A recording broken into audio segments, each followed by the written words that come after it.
Hello दोस्तों, welcome to our channel educational ocean. आज हम आपके लिए मैथमेटिक्स का एक टॉपिक लेकर आए हैं जो कि आपके लिए काफ़ी यूजफुल साबित होगा अगर आप गवर्नमेंट जॉब की प्रिपरेशन कर रहे हैं, जैसे कि railway, SSC and other state government exams के लिए। ये वीडियो बहुत ही मददगार साबित होगी। तो चलिए दोस्तों, तो हमारा टॉपिक है नंबर सिस्टम। हम बात करते हैं डिजिट की। मैथमेटिक्स में 10 सिंबल का यूज किया जाता है। किसी भी मैथमेटिकल रिजल्ट को रिप्रेजेंट करने के लिए 10 सिंबल यूज करते हैं, जिनका नाम है 0, 1, 2, 3, 4, 5, 6, 7, 8 और 9। इन्हीं सिंबल्स को डिजिट कहा जाता है। अब हम बात करते हैं नंबर्स या न्यूमरल्स की। नंबर्स एक या एक से ज़्यादा डिजिट को कंबाइन करके बनते हैं, जैसे कि 12। 12 1 और 2 डिजिट से मिलकर बना है। 9 जो कि सिर्फ एक डिजिट 9 से मिलकर बना है। 846 ये नंबर 3 डिजिट से मिलकर बना है। 846। इसी तरह से एक या एक से ज़्यादा डिजिट को कंबाइन करके जो नंबर बनते हैं उन्हें ही न्यूमरल भी कहा जाता है। नंबर्स या न्यूमरल एक ही चीज़ होती है। अब हम बात करते हैं कि एक नंबर को लिखा कैसे जाता है। एक नंबर को लिखने के लिए हम अपनी साइड साइड से स्टार्ट करते हैं, मतलब बिल्कुल दाईं ओर से। जैसे कि सबसे पहले आता है वंस, फिर टेंस, फिर हंड्रेड्स, थाउजेंड, 10,000, लैक्स, 10 लाख, करोड़, 10 करोड़। इस तरह से जैसे एग्जाम्पल की बात करते हैं, हमें एग्जाम्पल में एक नंबर दिया गया है जो नंबर है 5832765591। अब इसे हम इस तरह से लिख सकते हैं। अब आप टेबल में देखिए, इस टेबल में सबसे ऊपर है 10 करोड़, इसके बाद करोड़, फिर 10 लाख, फिर लाख, फिर 10,000, फिर थाउजेंड, फिर हंड्रेड, टेंस, वंस। इस तरह से तो अब हम इन 10 करोड़, करोड़, 10 लाख, लाख के सामने नंबर को डिस्क्राइब करते हैं 5832765591। इसके बाद इनके सामने इनकी प्लेस को डिस्क्राइब करते हैं। जब भी आप प्लेस को डिस्क्राइब करें तो सबसे पहले जो सबसे नीचे नंबर है, जो वंस का नंबर है, जैसे कि यहाँ पे दिया है वंस का 1। जब भी आपको प्लेस को डिस्क्राइब करना है तो सबसे पहले जो वंस नंबर है, मतलब वंस का हमें दिया गया है 1, इसके सामने सबसे पहले प्लेस को डिस्क्राइब करेंगे। जैसे कि यहाँ प्लेस को डिस्क्राइब किया गया है, तो डिस्क्राइब करने के लिए सबसे पहले 10 की पावर 0, तो हम पावर को बढ़ाते जाएंगे। जैसे यहाँ पर है 10 की पावर 0, फिर उससे अगले नंबर में, मतलब टेंस के नंबर में जो कि दिया है 9, उसमें 10 की पावर 1, फिर 10 की पावर 2, फिर 3, 4, 5, 6, 7, 8। इस तरह से हम इस टेबल को डिस्क्राइब करेंगे। अब हम इस नंबर को कुछ इस तरह से पढ़ते हैं। अब देखिए, 58 करोड़ 32 लाख 76,591। इस तरह से हम नंबर को पढ़ेंगे। 58 करोड़ 32 लाख 76,591। इस तरह से हम इस नंबर को रीड करेंगे। तो ये तरीका है एक नंबर को लिखने का। अब हम बात करते हैं face and place value of digit. Digit की फेस वैल्यू क्या होती है? Face value of a digit in a number is the digit itself. इसका मतलब है कि एक नंबर में जो डिजिट की फेस वैल्यू होगी वो खुद डिजिट ही होगी, जबकि डिजिट की प्लेस वैल्यू का पता डिजिट को उसकी प्लेस से मल्टीप्लाई करके लगाया जाता है। अब जैसे एग्जाम्पल में यहाँ पर एक नंबर दिया गया है 983526, तो इसमें हमें 3 की फेस वैल्यू बतानी है। तो जैसा कि डेफिनेशन में लिखा हुआ है कि नंबर में डिजिट की फेस वैल्यू खुद डिजिट ही होती है, तो इस वजह से जो 3 की फेस वैल्यू होगी वो खुद 3 ही होगा।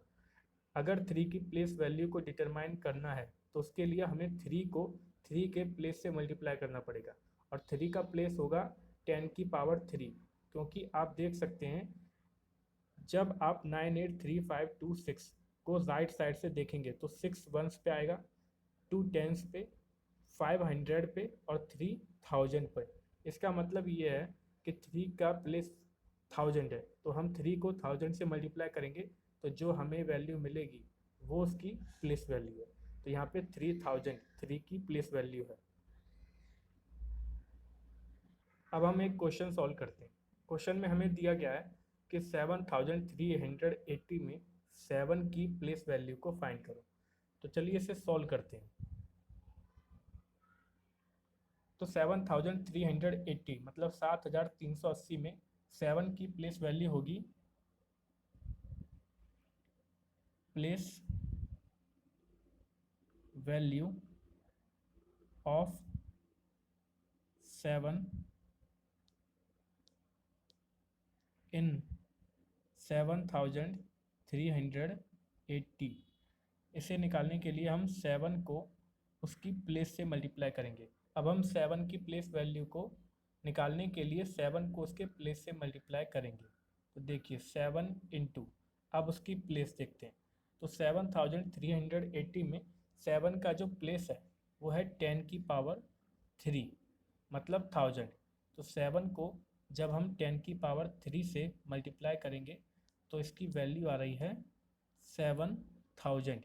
तो ये 7 की प्लेस वैल्यू है। या फिर आप इस तरह से लिख सकते हैं कि 7380 इजिकल टू 7 मल्टीप्लाई 1000, क्योंकि जो इसका प्लेस है वो 7380 में 1000 पे। अगर आप देखेंगे जीरो से स्टार्ट करते हो, वंस, टेंस, 100 और फिर 7000, तो इसकी प्लेस वैल्यू आती है 7000। तो ये हमारा सही आंसर है। तो इसका सही आंसर होगा ऑप्शन 3, 7000। अब हम बात करते हैं नंबर्स के टाइप की। सबसे पहला है नेचुरल नंबर। नेचुरल नंबर को n सिंबल से डिनोट किया जाता है। नेचुरल नंबर वो नंबर होते हैं जो काउंट किए जाते हैं, जैसे कि जितने भी काउंटिंग नंबर हैं वो सभी नेचुरल नंबर हैं, जैसे कि 1 2 3 4 5 6 7 8, जितने भी काउंटिंग नंबर हैं सभी नेचुरल नंबर हैं। अब आते हैं होल नंबर। होल नंबर का सिंबल है W। इसमें काउंटिंग नंबर के साथ साथ जीरो भी आता है, मतलब नेचुरल नंबर के साथ साथ जीरो भी आता है। मतलब 0 1 2 3 4 5 6 इस तरह के जितने भी सभी नेचुरल नंबर प्लस जीरो, ये सब होल नंबर आ जाते हैं। इसके बाद बात करते हैं इंटीजर की। इंटीजर को आई से डिनोट किया जाता है।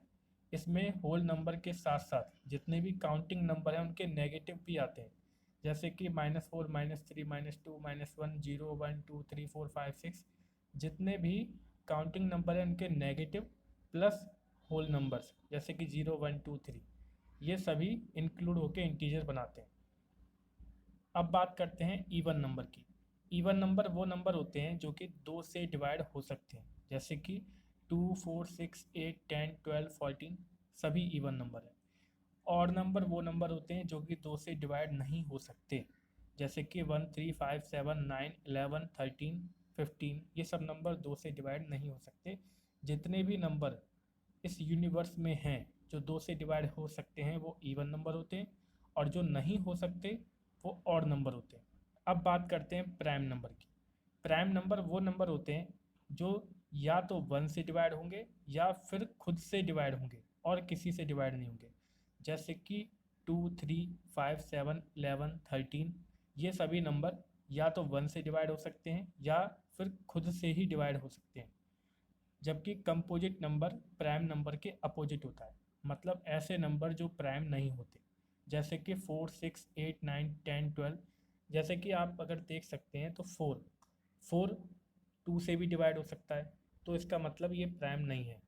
6 3 से डिवाइड हो सकता है, 2 से डिवाइड हो सकता है, इसका मतलब प्राइम नहीं है। तो ये इस तरह के नंबर जो प्राइम नहीं होते वो कंपोजिट कहलाते हैं। अब बात आती है को प्राइम की। को प्राइम वो नंबर होते हैं जिनका कोई कॉमन फैक्टर नहीं होता, जैसे कि आपको ये पेयर दिया गया है 2 3, 2 और 3 के बीच में कोई कॉमन फैक्टर नहीं है। ऐसा कोई कॉमन नंबर नहीं है जो 2 और 3 दोनों को डिवाइड कर दे, तो इसलिए ये दोनों नंबर को प्राइम है। इसी तरह से 4 7 को प्राइम है, 10 13 ये भी को प्राइम है। अब बात करते हैं रैशनल नंबर की। रैशनल नंबर को क्यू या जेड से दिखाया जाता है। ये वो नंबर होते हैं जिन्हें p बाय क्यू की फॉर्म में एक्सप्रेस किया जा सकता है। यहाँ पे q जीरो नहीं होगा। अब मान लीजिए जैसे 1/2, ये p/q की फॉर्म में है। अगर यहाँ पे q जीरो हो जाए, अगर यहाँ पे 1 के नीचे 0 आ जाए इसका मतलब ये नंबर डिफाइन नहीं होगा। इस वजह से Q 0 के बराबर नहीं होना चाहिए। रैशनल नंबर के एग्जाम्पल हैं 1/2, 3, -4 और 7/16। इन सभी नंबर को P/Q की फॉर्म में लिखा जा सकता है। जैसे कि अगर 3 एग्जाम्पल दिया गया है तो 3 को हम 3/1 लिख सकते हैं, मतलब P/Q की फॉर्म में लिखा जा सकता है। इसी तरह से -4 को -4/1 लिख सकते हैं। तो इस वजह से जो ये -4 है ये भी रैशनल नंबर होता है। अब बात करते हैं इर्रेशनल नंबर की। इर्रेशनल नंबर वो नंबर होते हैं जिन्हें P/Q की फॉर्म में नहीं लिख सकते। इनके एग्जाम्पल हैं √2, √3, √5। अब मान लीजिए √4। √4 क्या इर्रेशनल नंबर है? नहीं, क्योंकि √4 की वैल्यू 2 होती है। तो इस वजह से 2 एक रैशनल नंबर है, इस वजह से √4 एक इर्रेशनल नंबर नहीं है। तो इर्रेशनल नंबर के आप एग्जाम्पल देख सकते हैं √2, √3, √5। अब नोट करने वाली बात यह है कि जीरो ना ही पॉजिटिव इंटीजर होता है ना ही नेगेटिव इंटीजर होता है, बल्कि वो एक इवन नंबर होता है। तो अगर आपसे पूछा जाए कि जीरो पॉजिटिव इंटीजर है या फिर नेगेटिव इंटीजर है, तो आप ये कहेंगे कि जीरो ना ही पॉजिटिव इंटीजर है ना ही नेगेटिव इंटीजर है। और अगर आपसे ये कहा जाता है कि जीरो इवन है या ऑड है, तो आपको ये बताना है कि जीरो एक इवन नंबर है। टू टू ही सिर्फ एक ऐसा इवन नंबर है जो कि प्राइम है। बाकी टू के अलावा कोई भी ऐसा इवन नंबर नहीं है जो प्राइम हो। टू ही एक ऐसा इवन नंबर है जो कि प्राइम है। और जो सबसे कम प्राइम नंबर है, सबसे लीस्ट प्राइम नंबर, वो टू है। वन ना ही प्राइम नंबर है ना ही कंपोजिट। आप जानते हैं कि प्राइम नंबर वो नंबर होते हैं जो या तो खुद से डिवाइड हो सकते हैं वन से, बल्कि कंपोजिट वो होते हैं जो प्राइम नहीं होते। तो यहाँ पर ये एक फैक्ट है कि वन ना ही प्राइम नंबर है ना ही कंपोजिट नंबर है। ऐसा ज़रूरी नहीं है कि को प्राइम नंबर प्राइम ही होंगे, वो प्राइम हो भी सकते हैं या नहीं भी। मान लीजिए 2 और 3 दिया गया है, इनके बीच में कोई कॉमन फैक्टर नहीं है, इसका मतलब ये को प्राइम है।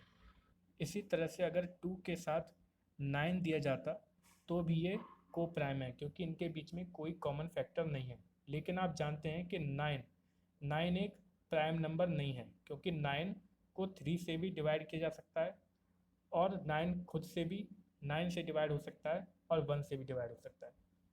प्राइम नंबर वो नंबर होते हैं जो या तो सिर्फ 1 से डिवाइड होंगे या फिर खुद से डिवाइड होंगे, लेकिन 9 3 से भी डिवाइड हो सकता है। इसलिए 9 एक प्राइम नंबर नहीं है, लेकिन फिर भी 2 और 9 आपस में मिलकर एक को प्राइम नंबर बनाते हैं।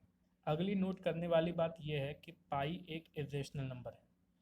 और जो नेक्स्ट फैक्ट है वो ये है कि हर इंटीजर एक रैशनल नंबर होता है। हर इंटीजर एक रैशनल नंबर होता है, बल्कि हर रैशनल नंबर एक इंटीजर नहीं हो सकता।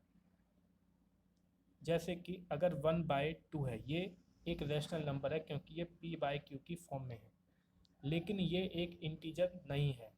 इसका मतलब ये है कि हर रैशनल नंबर इंटीजर नहीं होगा, बल्कि हर इंटीजर एक रैशनल नंबर होगा।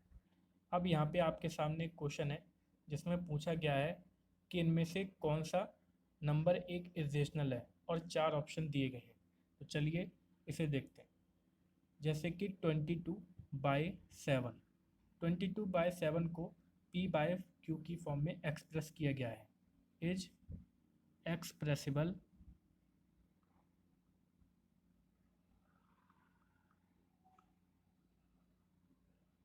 इन द फॉर्म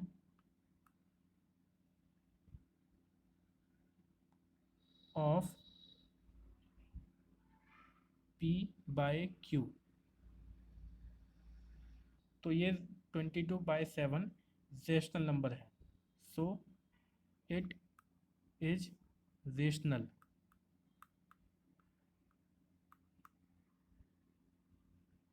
अब हम अगला नंबर लेते हैं। दूसरा ऑप्शन दिया गया है 3.5। 3.5 को हम लिख सकते हैं 35/10। जब हम इसे सिंपलेस्ट फॉर्म में लाएंगे तो ये हो जाएगा 7/2, जो कि P/Q की फॉर्म में है, which is in the form of P upon Q। तो ये भी एक रेशनल नंबर है, सो इट इज रेशनल।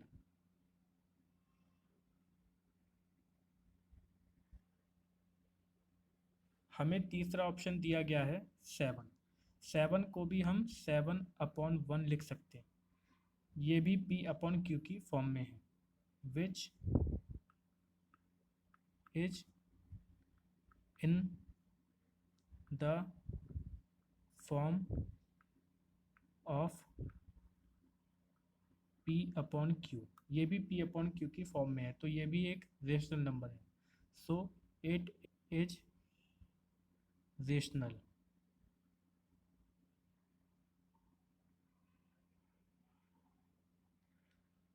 लेकिन हमें बताना है कि कौन सा इरेशनल नंबर है। अब हमारे पास बचता है लास्ट ऑप्शन √3। √3 को हम P अपॉन Q की फॉर्म में नहीं लिख सकते। √3 कैन नॉट बी एक्सप्रेस्ड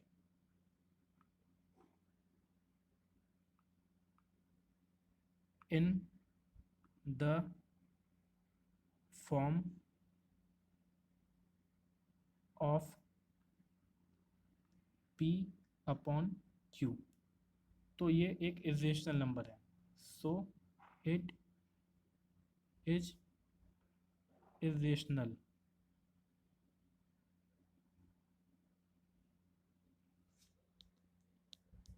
तो आप यहाँ पे देख सकते हैं कि √3 एक इरेशनल नंबर है और हमें यही बताना था कि कौन सा नंबर एक इरेशनल नंबर है। तो इससे पता चलता है कि फोर्थ ऑप्शन मतलब √3 हमारा सही आंसर है। अब हमसे अगला क्वेश्चन पूछा गया है कि 50 और 100 के बीच में कितने प्राइम नंबर होते हैं। तो चलिए देखते हैं कि 50 और 100 से बीच के चलिए देखते हैं कि 50 और 100 के बीच में कितने प्राइम नंबर आते हैं। 50 और 100 के बीच में हमें प्राइम नंबर निकालने हैं। Required prime numbers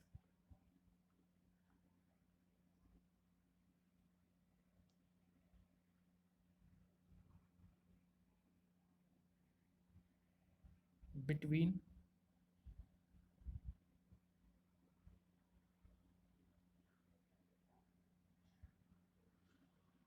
50 to 100। अब चलिए देखते हैं कि 50 और 100 के बीच में कितने प्राइम नंबर हैं। 50 के बाद जो पहला प्राइम नंबर है वो है 53। इसके बाद अगला प्राइम नंबर आता है 59। तो आपको पता है कि प्राइम नंबर वो नंबर होते हैं जो या तो 1 से डिविजिबल हो सकते हैं या फिर खुद से डिविजिबल हो सकते हैं। इसका मतलब वो 1 के अलावा या फिर खुद के अलावा उन्हें किसी और नंबर से डिवाइड नहीं किया जा सकता। तो 53, 59 ये एक प्राइम नंबर है। इसके बाद जो अगला प्राइम नंबर आएगा वो आएगा 61। उसके बाद 67। 67 के बाद आता है 71। 71 के बाद 73। 73 के बाद 79 भी एक प्राइम नंबर है। 79 के बाद 83 प्राइम नंबर है। 83 के बाद 89 भी एक प्राइम नंबर है और 89 के बाद 97 भी एक प्राइम नंबर है। तो 50 और 100 के बीच में इतने ही प्राइम नंबर आते हैं। तो चलिए हमें ये बताना है कि प्राइम नंबर की संख्या क्या है जो 50 और 100 के बीच में आते हैं, मतलब हमें इनकी संख्या बतानी है। तो पहला नंबर है 53, फिर second 59, third 61, fourth 67, fifth number है 71, सिक्स्थ नंबर है 73, सेवन्थ नंबर है 79, एट्थ है 83, नाइन्थ है 89 और सबसे आखिरी 10th नंबर है 97। इसका मतलब 50 और 100 के बीच में 10 प्राइम नंबर आते हैं। तो इसका सही आंसर है सेकंड ऑप्शन 10। नंबर सिस्टम के पार्ट फर्स्ट को यहीं एंड करते हुए आपसे विदा लेते हैं। अगर आपको वीडियो अच्छी लगी हो तो वीडियो को लाइक करें, चैनल को सब्सक्राइब करें और बेल आइकन को ज़रूर दबाएं ताकि नई वीडियो की नोटिफिकेशन सबसे पहले आप तक पहुंचे। अगर आपका कोई सुझाव या प्रश्न हो तो कमेंट बॉक्स में ज़रूर बताएं और वीडियो को अपने दोस्तों के साथ शेयर करें। मिलेंगे आपको जल्दी एक नई वीडियो के साथ। धन्यवाद।